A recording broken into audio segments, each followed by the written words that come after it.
The dense gray morning mist of late 1944 hung over the jagged silhouettes of the Ardennes forest like a cold, wet shroud clinging to the woolen uniforms of the American infantrymen who shivered in their foxholes.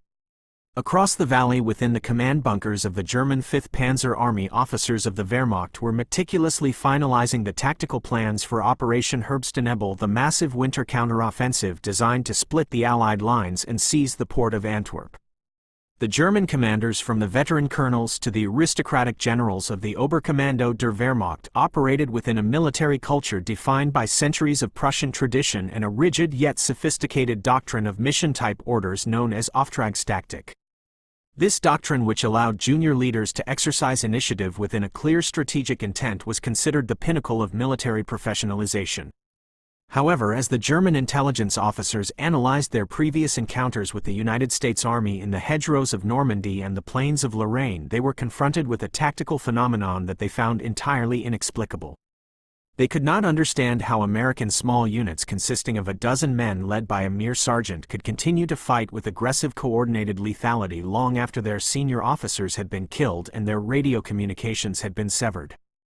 To the German mind, which valued the visible presence of a decisive commander and a clear hierarchical rhythm of command, the American style of decentralized warfare appeared not as a doctrine but as a chaotic and unpredictable series of individualistic outbursts that somehow resulted in tactical victory. The fundamental reason for this German confusion lay in a deep cultural and institutional misunderstanding of the American citizen soldier and the specific evolution of the United States Army's field manuals. For the German officer, the art of war was a sacred profession requiring years of specialized schooling and a strict adherence to the cult of leadership or Führerprinzip. Even their own initiative-based system, Auftragstaktik, relied on the assumption that the subordinate leader was a professional soldier with a deep grasp of higher-level operational theory. When they looked at the American Army, they saw what they derisively termed a collection of amateurs. They saw grocery clerks, farmers, mechanics, and students who had been hastily trained in the training camps of Georgia and Kansas and then shipped across the Atlantic. German intelligence reports from 1943 and early 1944 frequently characterized the American soldier as being overly dependent on material superiority and lacking the martial spirit required for close-quarters combat. They assumed that if they could kill the American officers and disrupt the logistical chain, the American infantry would simply collapse into a disorganized mob. But as the fighting moved from the beaches of Normandy into the dense interior of the European continent, the Germans began to realize that the American mob possessed a strange, invisible, cohesive strength that defied their standard military logic. The secret weapon of the American military was the non-commissioned officer, the sergeant, who functioned as the primary catalyst for small unit action. While the German army also possessed highly capable NCOs, their role was primarily to enforce discipline and execute the precise orders of the officer class. In the American Army, by contrast, the squad leader and the platoon sergeant were granted a level of tactical autonomy that was unique among the major powers of the Second World War. This was not the result of a single grand decree but rather a pragmatic adaptation to the realities of industrial warfare.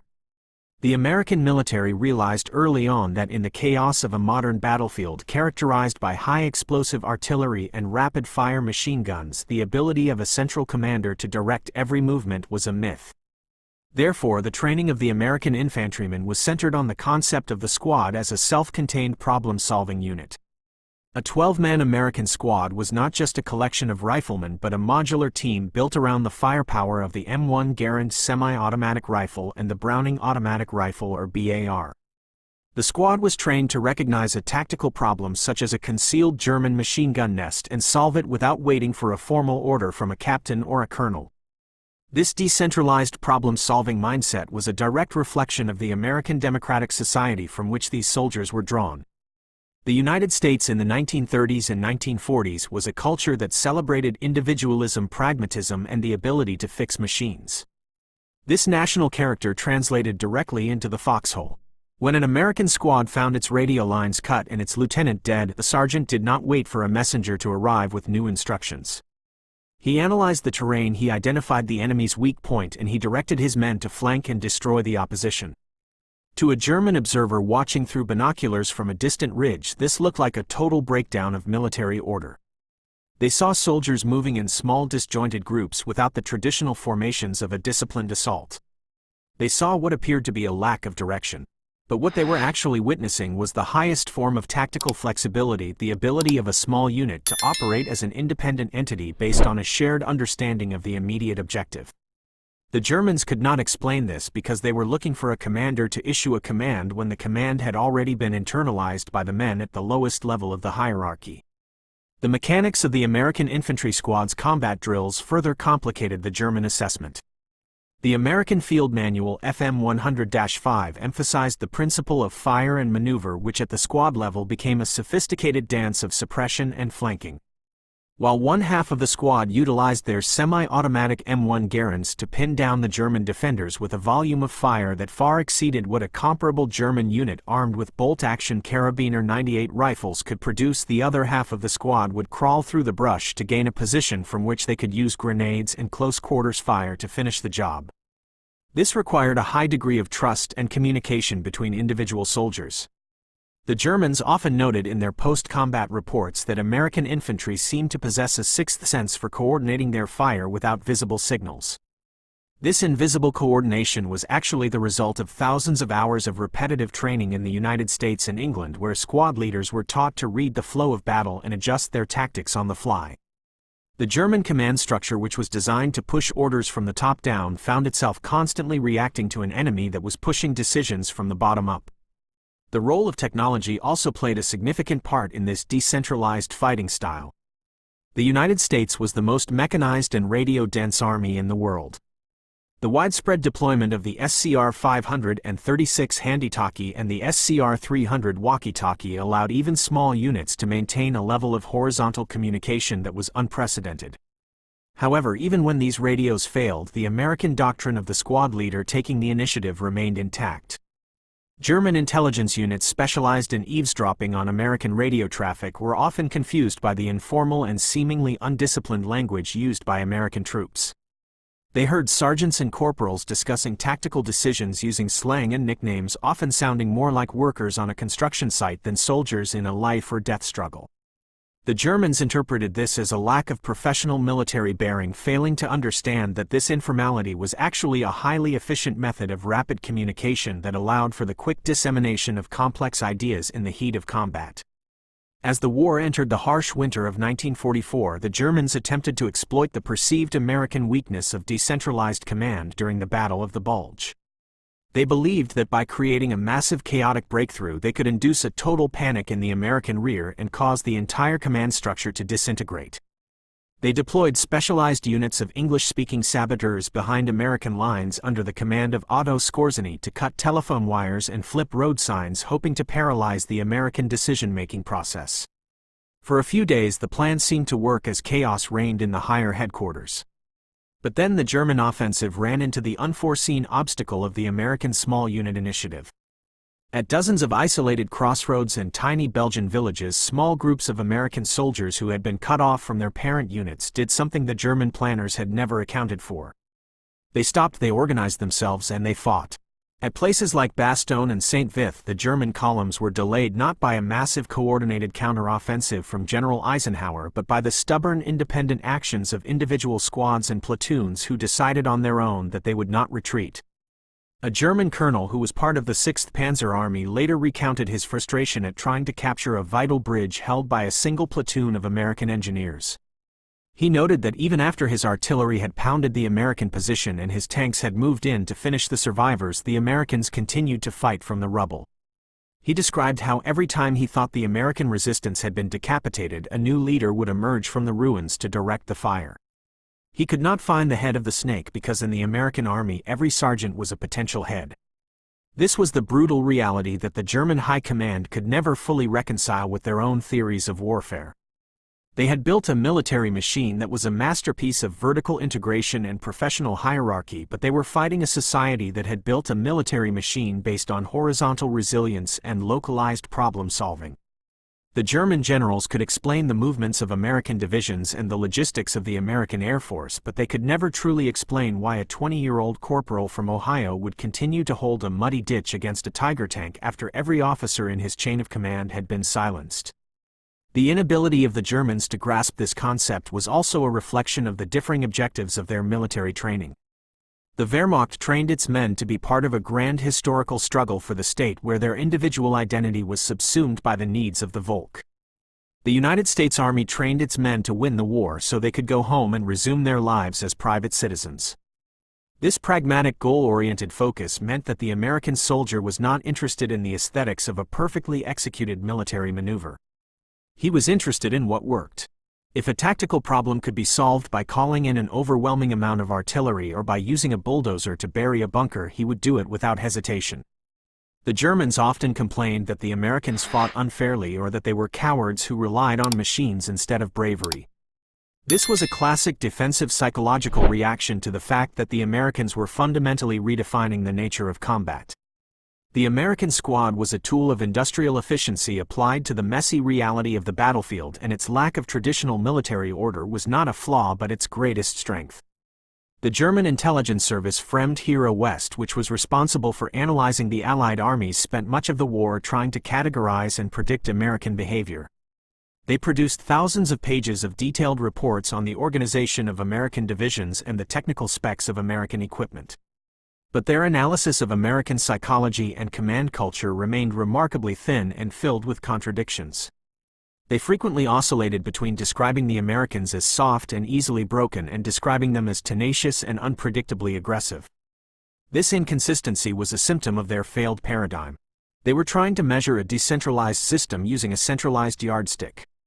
They looked for the telltale signs of a coming offensive: the massing of command tents, the specific radio frequencies associated with the divisional headquarters, and the presence of high-ranking officers at the front. But the Americans often launched their most effective local attacks based on the observation of a single scout or the initiative of a platoon leader who saw an opportunity and took it. Furthermore, the American logistical system supported this decentralization by providing small units with an abundance of supplies. A U.S. squad rarely had to wait for permission to use its ammunition or its medical supplies. They operated with a sense of plenty that stood in stark contrast to the scarcity that plagued the late-war German army. This material abundance allowed American small unit leaders to be more aggressive because they knew that the cost of an initial failure could be absorbed by the system. If a squad failed to take a hill on the first attempt, they didn't have to wait for a long chain of bureaucratic approvals to try again. They simply regrouped, replenished their ammunition, and formulated a new plan on the spot.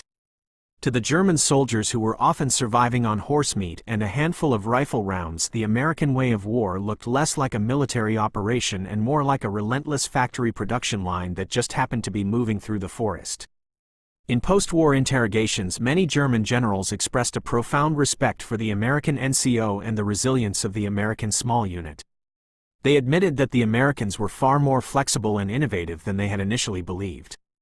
They spoke of the American ability to improvise solutions as the primary reason why the German defense was constantly being unhinged. Whether it was the creation of the Rhino tanks with their hedgerow cutters in Normandy or the rapid repair of damaged bridges by combat engineers under fire, the American Army demonstrated a level of bottom-up engineering that the German military structure could not replicate. The Germans had the finest tanks and some of the most sophisticated weapons of the war, but they were operating within a system that was increasingly rigid and disconnected from the realities of the front line. The Americans conversely had a system that was messy and often disorganized, but it was fundamentally connected to the initiative and the will of the individual soldier. The ultimate failure of the German explanation for American tactics was a failure to recognize the power of the citizen soldier in a total war. The Germans had mastered the art of professional warfare, but the Americans had mastered the art of mobilizing a modern society for a singular purpose. The decentralized command structure of the American squad was not a sign of weakness or a lack of discipline. It was the natural expression of a society that valued results over process and a military that understood that in the chaos of modern combat, the man on the ground with the rifle is the only one who truly knows what needs to be done. The invisible orders that the Germans could never find were not written on paper or transmitted over the radio. They were the shared values and the common sense of 12 men in a muddy forest who decided together that they would keep moving forward until the job was finished. This remains the defining characteristic of the American military in the European theater, a resilience built not on the strength of a single leader but on the collective initiative of a million individuals whose actions could never be captured by a German intelligence report or explained by a Prussian military manual. The legacy of this tactical disparity continued to shape military theory for decades after the war. The American experience in Europe proved that the most effective way to manage the complexity of the modern battlefield is to push authority down to the lowest possible level. This realization led to the modern concept of mission command, which has become the standard for the U.S. Army and many of its allies.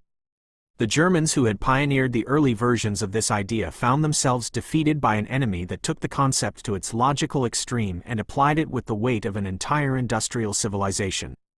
The story of why the Germans could not explain how U.S. squads fought without orders is ultimately a story of the collision between two different worlds. One world was defined by the ancient hierarchies of the European past, and the other by the pragmatic, decentralized future of the American present. In the forests of the Ardennes and the ruins of Germany, it was the future that ultimately prevailed. As the final shots of the war in Europe were fired in May 1945, the German military had been completely dismantled. Thousands of German officers sat in prisoner of war camps, reflecting on the collapse of their world and the unexpected tenacity of their conquerors. They looked back at the battles they had lost and the American units that had repeatedly outmaneuvered them, still searching for the hidden logic of the American command. They searched for the grand strategic masterstrokes that had led to their defeat, failing to realize that the war had been won in 10,000 small engagements that were never recorded in a general's journal. It had been won by the sergeant who took the initiative to clear a sniper from a bell tower, the corporal who found a path through a minefield, and the private who kept his machine gun firing long after his position had been bypassed. The invisible orders were nothing more than the individual decisions of millions of men who were given the freedom to think for themselves and the responsibility to act for their brothers. This was a reality that no German general could ever truly explain, because it was a reality that could only exist in an army of free men. The enduring image of the American infantryman in World War II is often one of a rugged, unpretentious man leaning against a jeep or sharing a cigarette in a ruined doorway. Behind this casual exterior, however, was a sophisticated tactical mind that had been honed by a training system that prioritized adaptation over blind obedience. The German army, for all its brilliance, was a system designed to perfect the past, while the American army was a system designed to survive the present and engineer the future. The Germans couldn't explain how American squads fought without orders because they couldn't imagine a military where the most important orders were the ones the soldiers gave to themselves. This tactical independence ensured that the American army remained an agile and lethal force even when its formal structures were under the most intense pressure. It allowed the United States to absorb the initial shocks of combat and grow into an unstoppable juggernaut that could project power across an entire continent. In the end, the German inability to understand American decentralized command was a fatal strategic error. It led them to underestimate the resilience of the American front lines and to design offensive operations that were too fragile to survive the determined resistance of isolated small units. By focusing on the head of the command structure, they missed the strength that was distributed throughout the entire body of the American army. They fought a war against a hierarchy when they should have been fighting a war against a network. The American squad leader, with his maps, his radio, and his 12 men, was a node in a massive decentralized system of destruction that the German military tradition simply did not have the tools to analyze or defeat. The silence of the German intelligence reports on this subject is perhaps the greatest testament to the effectiveness of the American small unit.